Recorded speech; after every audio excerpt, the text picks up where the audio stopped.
Esposo. Muy buenos días a todo el equipo del Sol de la Mañana. Buenos días a todos nuestros amables televidentes, radio escucha y cibernautas. El Sol de la Mañana, programa más influyente de la radio y la televisión dominicana y más allá. Saludos al equipo de producción ampliado. No he visto dos jóvenes ahí que escriben mucho, me imagino que de Twitter. Sí, Manuel, es mejor que salgas. Bueno, saludos a todos. Las provocaciones siempre están a flor de piel, siempre. Suerte que las oraciones llegan y Dios le da esa paciencia que uno necesita. Pero ya los bloques no se terminaron después de la campaña. No, muchachos, esos bloques se activan en cada momento, siguen intactos y fortaleciéndose. Para que tú has estado descuidado. Exacto. Bueno, señores, mira, dándole seguimiento al tema de ese huracán Milton que amenazó e impactó a Estados Unidos, Milton, sobre todo. No Melton. Es Milton. Ni Morrison. Ese es del Intran. No. Morrison. Esos son buenos. Perdón, los que ustedes Milton. mencionaron son buenos. Bueno. Uno se da cuenta y comienza a analizar este tema del cambio climático. Porque para mucha gente el cambio climático que genera todo este tipo de fenómenos atmosféricos anormales de lo que estábamos acostumbrados a verlo y que se ha desplazado a zonas que antes no eran parte de la trayectoria. Trump dice que el cambio climático no existe, que eso es mentira. Bueno, Trump dice tantas cosas que uno no sabe qué es verdad. Hay científicos que están diciendo es eso, no es Trump solo. Lo cierto es que hay un fenómeno raro que ha cambiado por completo la forma, los tiempos en que se manifiestan este tipo de fenómenos que antes tenían tiempos específicos y zonas específicas. Era muy raro usted oír eso para la zona de Estados Unidos. Esa parte de la Florida que es muy vulnerable por el tema del tipo de construcción que hay allí.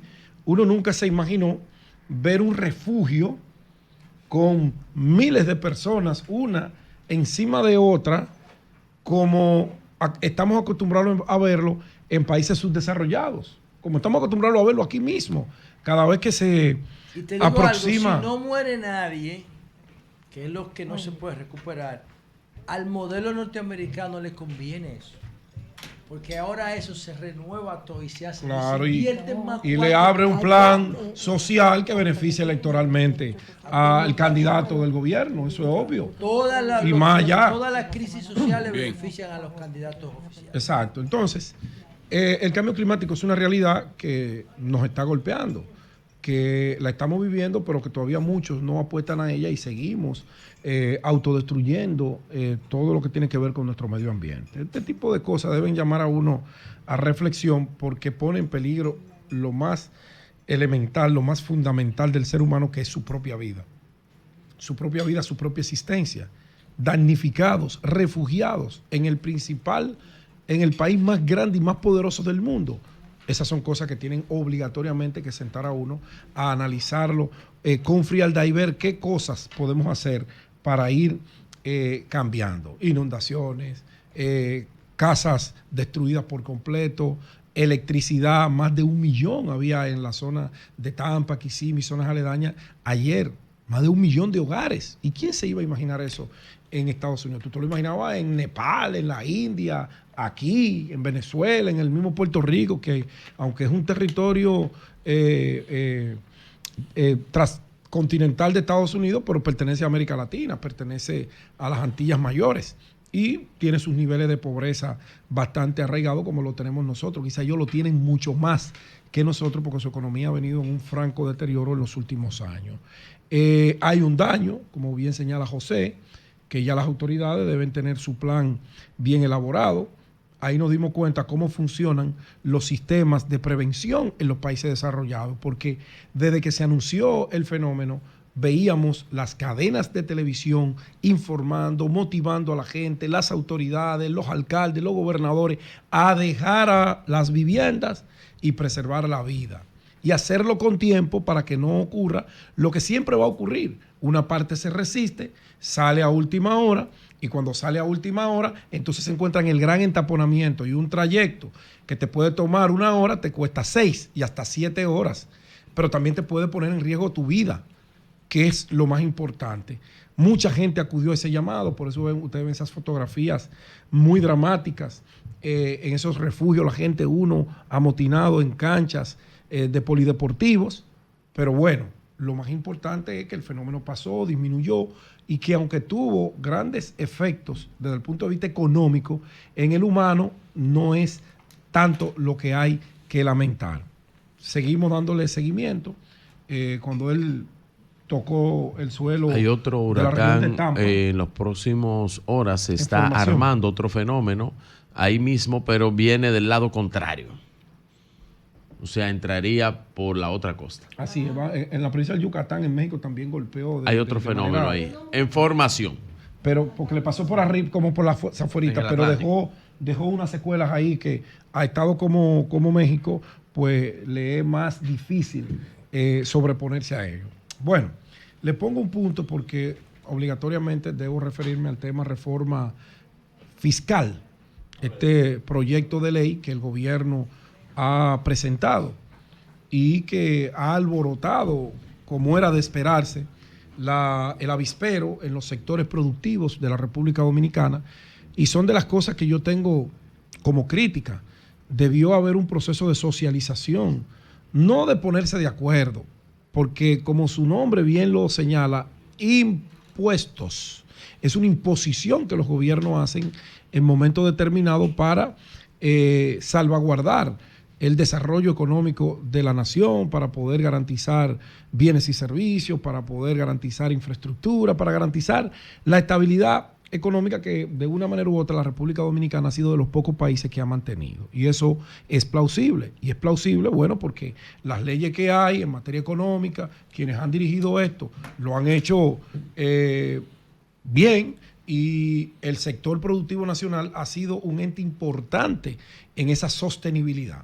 Y por eso hoy quiero dedicarle estos minutitos a que el gobierno, como bien nos señaló el presidente en el almuerzo del pasado martes, el propio Jochi Vicente, Homero Figueroa, el asesor, y los demás acompañantes, don Andrés, ahí se llama Raúl Vaz. Raúl Vaz, el mexicano, un tipo genial, brillante, sí. Tú hablas con él y te das cuenta que él sabe lo que tiene que hacer. Claro. Bueno, entonces nos decían, no, esto no es pétreo. Nosotros estamos presentando nuestra idea que ha sido fruto de un levantamiento de varios años. Esto es lo que nosotros creemos que debemos hacer, pero no nos vamos a cerrar a escuchar. Eso me dio tranquilidad. Me dio tranquilidad más que cuando se envió la reforma constitucional, que el presidente dijo, so pena. Esa palabra todavía la guardo ahí, me golpea siempre el pensamiento cada vez que la escucho, porque so pena es una amenaza. Si lo haces, sabes lo que te pasa allí, ya tú sabes. Entonces, me dio un alivio de que se va a escuchar, de que cuando vengan los debates, esos planteamientos que está haciendo la ANGE, que está haciendo la Cervecería Nacional Dominicana, que está haciendo el sector que agrupa a los productores de ron, que agrupa a todos, a los destileros que también se refirieron al tema, yo sé que se buscarán puntos de equilibrio para que esta reforma, que tiene que ir, yo trato de ser coherente con lo que hago y con lo que digo. Cuando fui al debate de los candidatos a diputados, esa fue la segunda pregunta y mi respuesta está ahí grabada. Hay que hacer una reforma fiscal. Ahora, el gobierno también tiene que decirle al país cómo y en qué va a gastar. Y creo que lo hicieron, porque en el proyecto, al lado de cada ítem que se va a impactar, está un recuadro que dice en qué área se va a ir invirtiendo el dinero. Eso es bueno. Y habla también de un sacrificio en el gasto de parte del gobierno, porque, ojo, es que el gobierno nos dio el mejor de los ejemplos en la pasada campaña electoral, y por eso hay mucha gente que concuerda. Y dice, carajo, ahora me va a sacrificar a mí. Y después que tú te gastaste cientos de miles de millones en pasar tu reelección y en garantizar un Congreso para ti. Esas son de las cosas que el gobierno tendrá que darle una respuesta al país. Y por ejemplo, mirar con pinzas la parte que tiene que ver, que va a atacar directo a la clase media. Y hablo de la clase media porque es la que está como la arepa, Candela por arriba y candela por abajo. Tenemos que financiar los programas sociales de los pobres y tenemos que pagar lo que los ricos le ponen de exención. Que qué bueno que el presidente está dispuesto a quitar toda esa vaina. Porque a mí nadie me da exención para mi pyme. A mí nadie me da un peso cuando yo tengo que ir a coger prestado para pagarle el anticipo al gobierno. Nadie. Y digo yo porque soy el que estoy hablando, pero estoy hablando por miles, cientos de pequeños, medianos empresarios que quieren emprender y el costo operativo de emprender no lo deja avanzar un solo peldaño. No, entonces si aquellos ricos tienen exenciones, golpéemelo. Sí, muy bien, presidente. Hay que quitársela. Después usted se sienta y ven quién merece y quién no merece.